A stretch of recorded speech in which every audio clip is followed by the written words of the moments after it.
여러분, 기도문 중에 가장 유명한 기도문이 뭐가 있을까요? 1번 히스기야의 기도문, 2번 주기도문. 네, 그렇습니다. 기독교 역사에서 가장 많이 사용된 건 역시 주기도문입니다. 그런데 이 주기도문을 목사님의 축도가 없을 때 예배 끝내는 용으로만 이렇게 사용을 한다면 주기도문이 아주 중요한데 주기도문을 제대로 사용하지 못했다고 할 수가 있습니다. 그러면 왜 우리가 그렇게 주기도문이 중요하다는데 왜 그렇게 사용했을까 생각해 볼 때 예수님은 주기도문을 하나님 나라의 복음을 말씀하시면서 가르쳐 주셨는데 하나님 나라 복음과 상관없이 주기도문을 이해해 왔기 때문인 겁니다. 하나님의 나라와 의에 따라서 먼저 그의 나라와 그의 의를 구하라. 그 하나님 나라와 그 의를 따라서 주기도문을 해석할 때 주기도문에 나오는 하늘과 땅의 차원에 대해서, 그리고 하나님 아버지와 자녀의 그 관계에 대해서, 그리고 이미 이루어졌지만 아직 오지 않은 하나님 나라의 삶에 대해서, 그리고 기도를 드릴 때와 그 기도가 이루어지는 시간 차이에 대해서 알게 됩니다. 그리고 왜 사도신경에는 예수님, 성령님, 십자가, 은혜, 믿음과 같은 말들이 나오는데 주기도문에는 왜 안 나오는지도 나중에 알게 되실 겁니다. 주기도문을 정확하게 이해하시려면 그냥 주기도문만 가지고 그 기도를 이해할 수는 없고요. 예수님께서 남기신 그 말씀들도 살펴봐야 되고 제자들이 주기도문을 어떻게 적용했는지까지는 살펴봐야 주기도문에 대해서 우리가 조금 알았다 그렇게 말할 수 있을 겁니다. 예수님께서 전하신 이 하나님 나라의 복음에 대해서 계속 말씀을 나누고 있는데요. 예수님께서 전하신 이 하나님 나라의 복음은 예수님의 십자가와 부활 덕분에 성령님께서 우리 안에 오셔서 하나님 나라로 우리가 다시 침노에 들어갈 수 있다는 메시지인데, 그런데 하나님 나라의 복음이거든요. 그런데 이 의가 사라진 거예요. 이렇게 사라지고 하나님 나라 복음, 이게 둘로 쪼개져 버린 겁니다. 그래서 하나님 나라는 죽고 나서 가는 천국, 천당이 되어버렸고, 복음은 예수님 믿으면 죄 용서받고 천국에 갈 수 있게 해주는 세가족 과정에서나 배우는 아주 기초적인 것, 아니면 영적 기도문 정도로 완전히 축소되어 버렸다는 겁니다. 그래서 복음은 다 안 다치고 신앙생활합니다. 그래서 하나님 나라와 복음을 나눠서 이해하시는 분들은 예수님을 믿고 구원을 받았지만 천국에 가야 진짜 축복을 받게 된다고 생각하면서 얼른 죽어서 그 나라 갔으면 좋겠다 하면서 죽어서 천국 갈 날만 기다리는 신앙생활을 하게 되는 겁니다. 그러다 보니까 지금 여기에서의 관점으로 신앙생활을 하지 못하고 죽고 난 다음 미래의 하나님 나라만 생각하게 된다는 겁니다. 그러면 기도도 하나님께 간구만 하게 됩니다. 들어주시옵소서, 언젠가 불쌍히 여겨서 들어달라고 미래형으로만 기도하게 됩니다. 언젠가 기도가 응답될 것으로 소망만 하면서 바라기만 하면서 신앙생활을 하게 됩니다. 근데 그 바람에는 확신이 없어요. 그러나 우리는 현재적 하나님 나라를 살고 있는 겁니다. 이미와 아직이라는 말을 많이 들어보셨을 겁니다. 목사님께서도 설교 때 오늘도 얘기하셨는데 하나님 나라가 이미 이루어졌다는 겁니다. 믿으십니까? 지금 하나님 나라가 왔다는 겁니다. 믿으십니까? 그래서 이미 이루어진 하나님 나라를 사는 우리는 우리 안에 오신 성령님을 통해 우리에게 주어진 그 약속의 말씀인 성경을 가지고 하나님의 뜻을 이 땅에 이루며 살아가야 하는 겁니다. 하나님께서 인간을 창조하시고 우리에게만 이 땅을 다스릴 권세를 주셨죠. 하나님이 이르시되 우리의 형상을 따라 우리의 모양대로 우리가 사람을 만들고 그들로 바다의 물고기와 하늘의 새와 가축과 온 땅과 땅에 기는 모든 것을 다스리게 하자 하시고, 이 다스림이 하나님의 창조의 목적이라는 겁니다. 우리를 지으신 목적이라는 거예요. 창세기 1장 26절 말씀이었는데요. 인간에게만 다스리는 권세를 주셨다는 거예요. 왜요? 왜요? 똑같은 피조물이잖아요. 평등하게 생각하고 하나님이 공평하시고 사랑이 많으신데 다른 피조물들도 똑같이 사랑해주고 똑같이 인간이랑 똑같은 동등한 위치에서 사랑해 주셔야 되는 거 아닌가요? 관심 가져주셔야 되는 거 아닌가요? 예전엔 그런 생각도 저는 해본 적이 있어요. 제가 좀 약간 박애적이라서 평등한 걸 좋아합니다. 하나님께서 인간을 창조하실 때 어떤 말씀을 하셨는지를 보면 알 수가 있어요. 우리의 형상을 따라 우리의 모양대로. 이게 중요한데요. 이 말이 뭡니까? 우리랑 똑같은 사람을 만들자는 거죠. 다른 말로 하면 인간이 뭐라고요? 하나님의 자녀라는 거죠. 하나님의 자녀. 그래서 다스림의 권세는 자녀에게 주신 권세인 거고, 그래서 예수님께서 요한복음 1장 12절에 뭐라고 얘기하십니까? 영접하는 자, 곧 그 이름을 믿는 자들에게는 하나님의 자녀가 되는 권세를 주셨으니. 왜 이게 창조를 얘기하는 요한복음이 그런 새로운 창조에 대해서 완전히 그 창세기 1장이랑 완전히 대비되는, 대칭이 되는 구조를 가지고 있어요. 근데 거기에서 권세를 얘기하고 있어요. 똑같이 창세기 1장에서도 그 권세를 얘기하는데 여기에서도 권세를 얘기하고 있어요. 근데 그 권세가 어떤 권세인지 요한복음 1장 12절에서 명확하게 이야기를 해준다는 거예요. 그 권세는 바로 자녀됨의 권세라는 겁니다. 그래서 요한복음 1장 12절 말씀에 그렇게 되어 있는데, 그래서 하나님께서는 지금도 하나님의 자녀를 통해서만 하나님의 뜻을 이루신다. 그런 겁니다. 이제 우리는 새 언약에서 살아간다고 성경은 얘기하고 있어요. 새 언약. 새 언약 안에서 살고 있는 우리는 성령님을 통해서 하나님 아버지의 뜻을 알아가고 우리의 죄로 인해서 왜곡된 이 세상에서 하나님 나라가 이루어지도록 기도하는 자가 되었다는 것을 알아야 합니다. 우리는 새 언약과 율법주의가 다르다는 것을 알아야 되는데요. 복음에 보면은, 로마서에 보면은 그래서 새 언약, 율법 엄청 많이 나와요. 계속해서 나오죠. 율법과 복음. 그래서 여러분, 율법주의가 뭡니까? 율법주의를 알아야 됩니다. 복음을 알려면. 이게 뭐냐면 내가 무언가 하나님을 위해 내가 무언가 해드려야 그것에 따라서 하나님이 복을 주시고 은혜를 주신다는, 그게 바로 율법주의입니다. 예수님 당시 유대인들이 드렸던 기도가 지난번에 살펴본 것처럼 율법적인 기도였습니다. 율법적인 기도를 한마디로 얘기하면 이거예요. Give and take.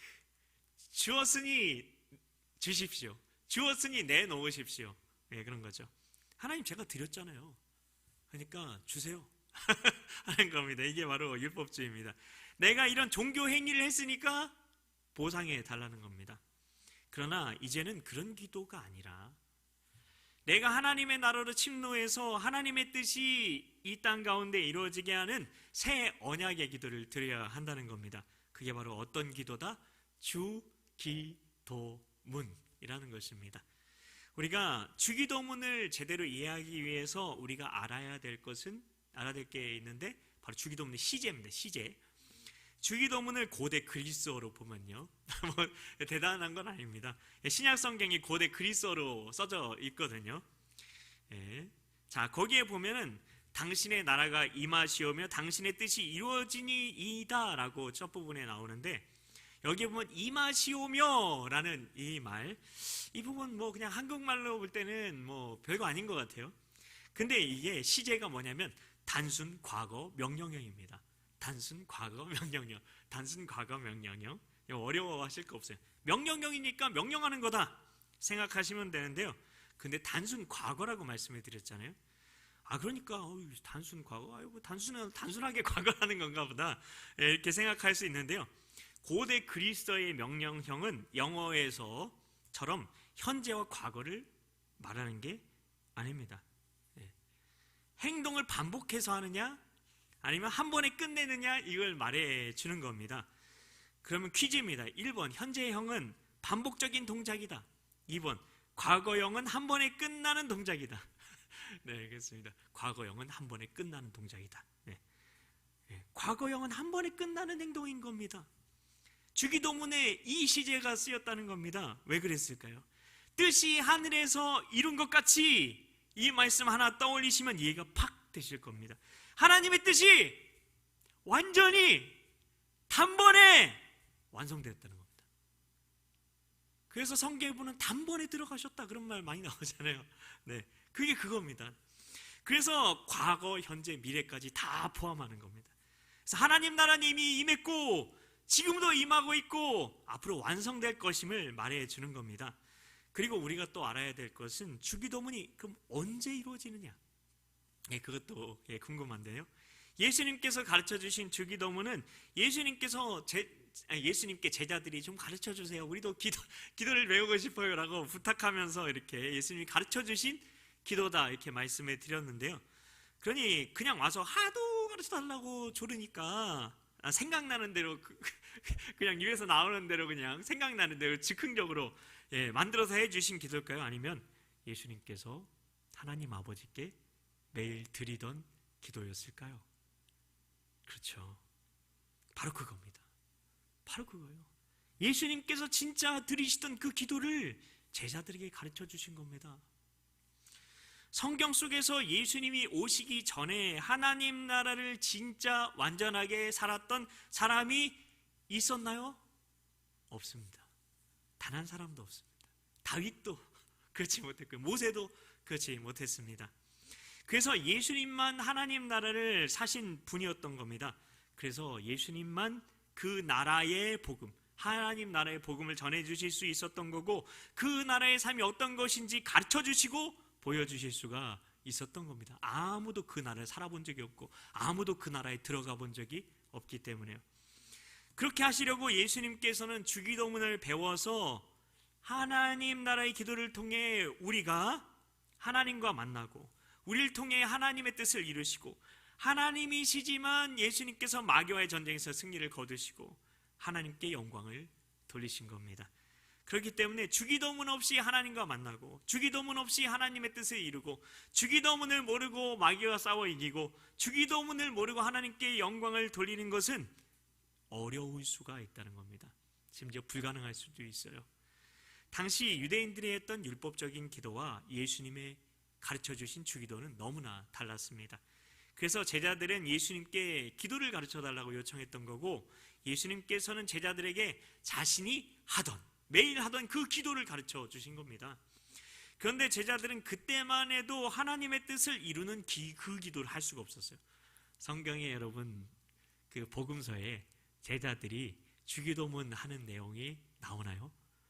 심지어 기도하는 내용이 나오나요? 나오지 않습니다. 그 기도를 왜냐하면 제대로 드리려면 어디로 들어갈 수 있어야 할까요? 그 나라로, 하나님 나라로 침노할 수 있어야 했기 때문입니다. 그래서 여러분에게도 지금에서야 주기도문에 대한 말씀을 전하게 하신다는 감동을 제게 주셨습니다. 이제 하나님 나라로 침노하게 되었으니까 주기도문을 전하라는 마음을 주신 겁니다. 예수님께서 주기도문을 가르쳐 주신 건 여러분이 잘 아시는 것처럼 예수님께서 십자가에서 돌아가신 후였나요? 아니면 십자가에서 돌아가시기 전이었나요? 그렇습니다. 전이었습니다. 그렇다면 제자들은 십자가 이전에 하나님 나라로 침노할 수가 있었습니까? 여전히 예루살렘 성전에 있는 그 지성소라는 게 있잖아요. 지성소로 가는 길이 뭘로 가려져 있었죠? 두꺼운 커튼과 같은 휘장이 두껍게 드리워져 있었습니다. 여러분 얼마나 두꺼웠을까요? 그 휘장이 두꺼웠다고 하는데 얼마나 두꺼웠을까 싶은데요. 전해지는 전설에 의하면 약 15cm였대요. 두께가. 15cm. 목사님 15cm 얼마나 돼요? 이거 별로 안 두꺼웠네. 한 100cm는 돼야 되는 거 아닙니까? 두껍다고 하면 그렇게 생각할 수 있을 텐데요. 두께가 여러분 15cm 자만큼이었다고 생각을 해보세요. 이 두께가 어떤 두께였냐면 황소 2마리가 황소 2마리가 제가 군대에서 별명이 황소였는데 삽질 잘한다고. 근데 이 황소 2마리가 양쪽에서 땀을 뻘뻘 흘리면서 음매하고 화를 내면서 잡아당겨도 찢어지지 않을 만큼 단단한 정도가 15cm의 두께라고 합니다. 절대 찢어질 수가 없는 거예요. 인위적으로 자연적으로 찢어질 수가 없어요. 그런데 예수님께서 십자가에서 돌아가시자마자 그게 어떻게 됐다고요? 그 휘장이 둘로 쫙 찢어진 겁니다. 이 휘장의 두께를 아는 사람은 절대로 제사장 집의 개구장이 아이들이 그 휘장에 매달려서 장난치다가 찢어졌다는 식의 이야기는 할 수가 없는 거죠. 어느 누구도 제사장 중에 그 휘장이 어떻게 찢어졌는지 설명할 수 있는 사람은 없었을 거예요. 왜냐하면 거기 들어갈 수 있는 사람은 제사장인데 제사장이 찢었나? 그거에 대해서 얘기하는 사람이 책임을 져야 되니까 아무도 그거에 대해서 얘기하지 못했을 거예요. 제자들은 예수님께서 십자가에서 죽기 전이셨으니까 하나님 나라로 침노할 수 있었을까요? 없었을까요? 대답은 늘 두 번째죠. 없었습니다. 그렇습니다. 그래서 주기도문은 하나님 나라가 우리 안에 임하면 어떻게 제자들이 하나님 아버지와 교제하고 하나님의 뜻을 이룰 수 있는지를 가르쳐 주신 기도였다는 겁니다. 그래서 하나님 나라가 임하지 않으면 우리가 드릴 수 없는 기도가 주기도문이었다는 겁니다. 하나님 나라를 지금 우리가 산다는 것을 현재적 하나님 나라다 이렇게 고상하게 말할 수 있을 겁니다. 이 나라를 지금 살 수 있게 된 것은 예수님께서 십자가에서 다 이루셨다 하시고 십자가에서 죽으시고 부활 승천하시고 예수님께서 성령님을 아버지의 집에 가셔서 아버지와 함께 보내주시던 바로 그날부터 시작된 겁니다. 그날이 어떤 날일까요? 1번 사순절, 2번 오순절 그렇습니다. 그래서 오순절이 아주 중요해요.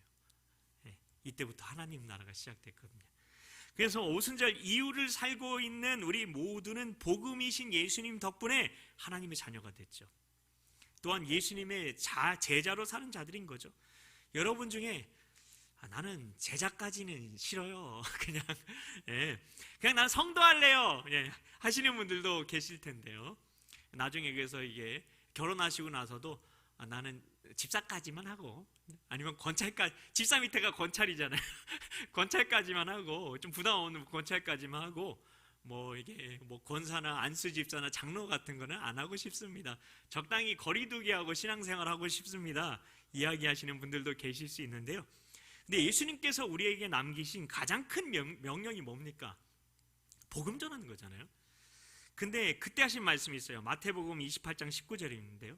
이렇게 됐어요. 그러므로 너희는 가서 모든 민족을 제자로 삼아 아버지와 아들과 성령 이름으로 세례를 베풀고 내가 너에게 가르쳐 분부한 모든 것을 지키게 할지어다 라고 이야기를 했습니다. 자, 여기 보면은 가서 뭐 하라고요? 어떤 사람만 제자 삼으라고 되어 있습니까? 아니면 모든 사람을 제자 삼으라고 얘기하고 있습니까? 그렇습니다. 그러니까 우리도 제자라는 겁니다. 제자로 부름받았다는 겁니다. 그래서 어떤 사람만 제자가 되고 어떤 사람은 제자가 될 필요 없다라고 얘기하는 건 성경적이지 않습니다. 예수님이 얘기한 게 아니에요. 다 제자가 돼야 됩니다. 그러니 어떤 사람만 제자가 된다고 말하는 건 성경과 다른 이야기를 하고 있는 겁니다. 오순절 이후 예수님께서 오셔서 하나님 나라가 임한 우리 모두는 다 하나님의 자녀고 예수님의 제자라는 겁니다. 그래서 우리는 주기도문을 예수님의 제자들이 받아들인 것처럼 미래적으로 받아들이면 안 되고요. 예수님께서 이미 이루신 것에 기초해서 지금 받아들이고 지금 적용할 수 있어야 한다는 겁니다. 왜 이렇게 해야 하느냐면요. 주기도문을 배운 제자들이 성령님이 임한 이후에 그 하나님 나라가 임한 이후에 이 기도를 어떻게 적용했는지를 보면 알 수가 있어요. 실제로 예수님이 살아계실 때 앞에서 말씀드린 것처럼 제자들이 기도하는 내용이 나온다고요? 안 나온다고요? 안 나옵니다. 그건 주기도문은 하나님 나라가 도래한 이후에 제대로 할 수 있는 기도였기 때문이라는 거죠. 주기도문은 오늘 말씀에 성경에 오늘 봉독한 것처럼 왜냐하면 이걸 모르면 절대 이 말씀을 이해할 수 없어요. 주기도문은 예수님께서 제자들에게 남기신 유언과 같아요. 유언. 복음을 유언이라고 얘기하고 있어요. 성경에서는. 그 기도는 예수님께서 죽으신 이후에야 이루어지기 때문입니다.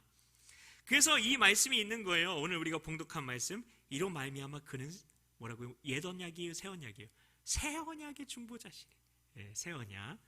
이는 첫 언약 때 범한 죄에서 속량하려고 주구사 부르심을 입은 자로 하여금 영원한 기업의 약속을 얻게 하려 하심이라. 유언은 유언한 자가 죽어야 되나니 유언은 그 사람이 죽은 후에야 유효한즉 유언한 자가 살아있는 동안에는 효력이 없느니라. 아멘.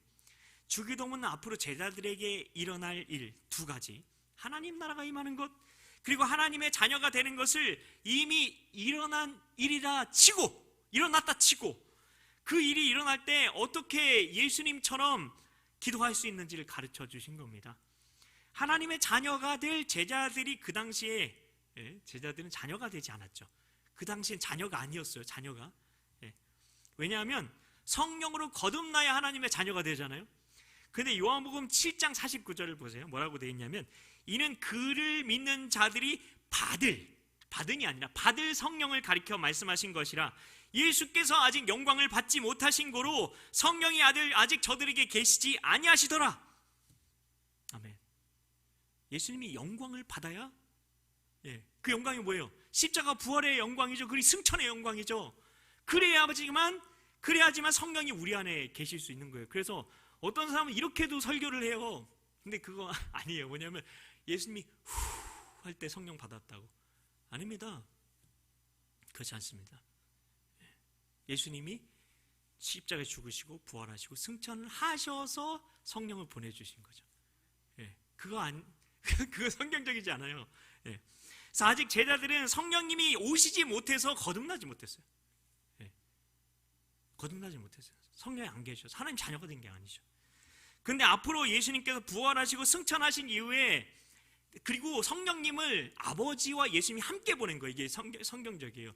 예수님만 보낸 것도 아니고, 예수님이 보낸 것도 아니고, 아버지만 보낸 게 아니라 아버지와 아들 예수님이 같이 보낸 거예요. 요게 아니면 또 요것도 성경적이잖아요. 신학적이잖아요. 이단이에요. 이것도. 그래서 앞으로 예수님께서 부활하시고 승천하신 이후에 어떻게 기도해야 될지를 가르쳐 주신 게 주기도문이다. 그 말씀을 드리는 건데요. 이걸 뒷받침하는 문장이 주기도문의 첫 문장인데요. 거기에 보면 하늘에 계신 우리 아버지라고 시작하고 있죠. 하나님을 아버지라고 부르는 것부터 제자들이 하나님의 자녀가 된 이유를 말하는 거잖아요. 요한복음 1장 12절에서 뭐라고 얘기한다고요? 영접하는 자 곧 그 이름을 믿는 자들에게는 하나님의 자녀가 되는 권세를 주셨으니, 십자가에서 예수님이 죽으시고 부활하셔서 그 십자가에서 죽으시고 부활하신 그 예수님을 나의 주 나의 하나님으로 영접해야 자녀가 되는 거잖아요. 그런데 아버지라고 부르래요. 아버지라고 부르래요. 그렇기 때문에 주기도문은 앞으로 하나님의 자녀가 될 것을 예수님께서 바라보시면서 미리 가르쳐 주신 기도라는 겁니다. 그리고 그래서 이미 하나님의 자녀가 된 자의 기도, 그게 바로 주기도문이라는 겁니다. 오순절 이후 자녀들이 드리는 기도라는 거죠. 그리고 거기 다음에 보면은 나라가 임하시오며 라고 기도하라고 하셨잖아요.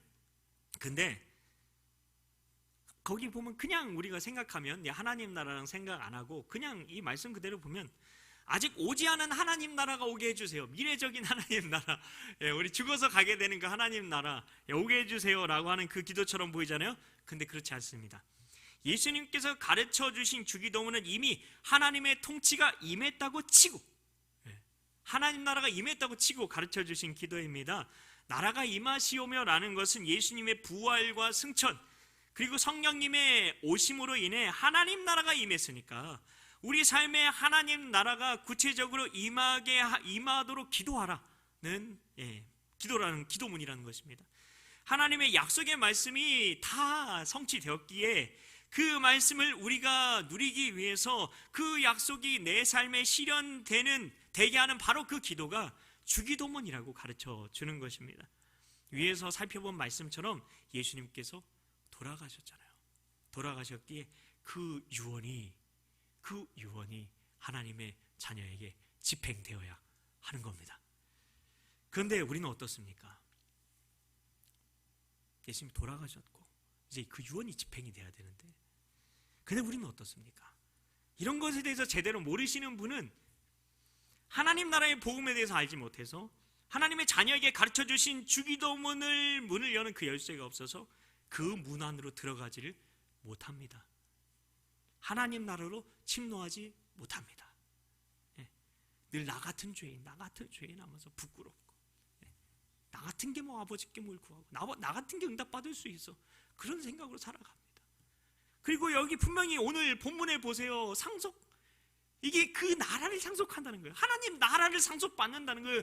유언이, 그 유언의 그 목적이 뭐냐면 하나님 나라를 상속하는 건데, 돌아가셨으니까 하나님 나라를 상속받아야 되는데, 현재적으로 살아가야 하는데 그렇지 못하고 있다는 거죠. 주기도문은 거짓자를 붙들고는, 지난번에 말씀대로 기도하는 것에 대해서 이야기할 때 거짓자에 대해서 엄청 많이 얘기했잖아요. 그게 궁금하신 분들은 한번 다시 들어보시면 좋을 것 같습니다. 새로 오신 분들이요. 그래서 주기도문은 이 거짓자를 붙들고는 절대 이해할 수가 없어요. 이 기도는 하나님 나라의 복음을 통해서만 이해할 수 있는 기도입니다.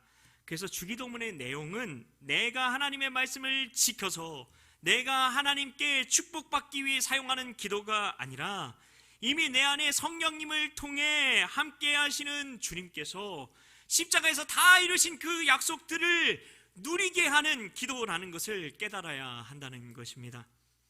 물론 내가 살고 있는 하나님 나라는 현재적인 하나님 나라입니다. 아직 완성된 하나님 나라는 아니죠. 이미와 아직의 관계를 아셔야 돼요. 미래적 하나님 나라에서는 완전히 다 완성되겠죠. 모든 게 완성되겠죠. 완성될 그날까지 믿음 다하여 그 나라 세워가리라. 주님 다시 오실 때까지, 그 찬양이 그 가사예요. 주님 다시 오실 때까지 나는 그 길을 가리라. 주님 다시 오실 때까지 그 길을 가야 그 나라의 완성을 볼 것이고, 그때가 되면 더 이상 죄와의 싸움도 없을 것이고, 질병과의 싸움도 없을 것이고, 상처와의 싸움도 없을 것이고, 관계적인 다툼도, 내가 그리고 지금까지 문제라고 생각하며 나를 찌르고 괴롭게 하는 그런 가시 같다고 생각하는 그런 모든 그런 문제와 같은 것들이 모두 사라지고 참된 평화가 찾아오게 된다는 것입니다. 그리고 그때 주기도문에서 기도하는 그 모든 기도 내용들이 온전하게 응답되는 것을 보게 된다는 것입니다. 그래서 우리는 현재적인 하나님 나라에서 완전하지는 않더라도 미래에 완성될 그 나라를 바라보며 내가 밟는 모든 곳에 현재적인 하나님 나라가 임하도록 기도해야 하는 것입니다. 그러면 이미 도래한 그 나라를 우리는 체험, 오늘 말씀의 제목처럼 맛보기, 미리 보기 할 수 있다는 것입니다. 하나님 나라가 임한 지금 하나님의 자녀들은 지금 모두 현재적인 하나님 나라로 들어갈 수 있게 됐습니다. 침노하면 바로 들어갈 수 있는 그 천국 열쇠를 모두 다 가지고 계시다는 겁니다. 손에 들고 계신 그 천국 열쇠, 황금과 같이 반짝반짝 빛나는 그 열쇠가 보이시나요? 믿음으로 볼 수 있어야 합니다. 우리는 하나님 나라에 대해서 이미와 아직의 관계를 알아야 됩니다. 하나님 나라는 이미 왔어요. 그러나 아직 오지 않은 그 나라가 하나님 나라이기도 합니다. 우리는 어쩌면 아직 오지 않은 그 나라에 대해서는 잘 알고 그렇게 그 나라를 고대하며 살고 있을 수도 있습니다. 미래적인 하나님 나라에 대해서 관심을 가지고 소망하는 겁니다. 그곳은 빛과 사랑이 언제나 넘치옵니다. 그 찬양만 부르는 거죠. 그러면 우리는 하나님 나라에 살 수가 없어요. 하나님 나라가 그것만 하나님 나라라고 생각하면 절대 하나님 나라에 살 수가 없어요. 왜냐하면 믿을 수가 없으니까. 믿을 수가 없어서. 그리고 하나님 나라의 복음이 무엇인지 절대 알 수 없습니다. 그러면 모르니까, 믿음으로 보지 못하니까 그 문을 보지 못해요. 그래서 그 문으로 들어가지 못하는 겁니다. 그래서 결국 하나님의 뜻을 이루는 주기도문의 문의 열쇠를 열 수가 없다는 겁니다. 그래서 내 기도가 바뀌어야 합니다. 종교의 기도가 아니라 하나님 나라의 기도로 바뀌어야 한다. 오늘은 이것만 명심하시면, 다짐하시면 됩니다. 형제자매 여러분, 말씀을 마치겠습니다. 오늘 여기까지만 말씀을 살펴보려고 하는데요, 여러분, 주기도문만큼 우리가 많이 했던 기도가 없지 않습니까? 그런데 이 기도가 얼마나 중요한 기도, 능력 있는 기도인데 어쩌면 우리는 이 주기도문을 주문처럼 외워왔을 수도 있다는 겁니다. 그래서 능력도 생명도 없는 죽은 문자처럼, 하늘에 계신 우리 아버지, 아버지의 이름을 거룩하게 하시며 아버지의 나라가 오게 하시며, 여기 무슨 감동이 있습니까? 무슨 생명이 있습니까? 왜 합니까? 예수님이 직접 가르쳐 줬는데 난 그 뜻을 아무것도 몰라요. 그 예수님이 가르쳐 주셨으면 제일 권능 있는 기도인데 그 기도를 통해서 아무 권능도 누리지 못해요. 그러나 이제 그 나라의 침노한 자녀인 우리에게 주어진 그 권세와 능력을 사용하게 하는 그 기도가 무엇인지 우리가 깨닫게 하시고, 그 천국 열쇠를 어떻게 우리가 사용할 수 있는지에 대해서 하나님께서는 우리에게 깨닫게 하시기를 원하십니다. 이제 더 이상 종교에서 나온 것처럼 그런 비나이다 하는 종교적인 율법적인 기도가 아니라 하늘에서 이루어진 하나님의 뜻을 이 땅 가운데 이루는 기도, 이 아직 완전히 오지는 않았지만 이미 온 그 나라를 현재 여기에서 살아내게 하는 그 주기도문을 통해서 주의 뜻을 이루는 하나님의 자녀로 여러분 모두가 살아가시길 예수님의 이름으로 축복합니다.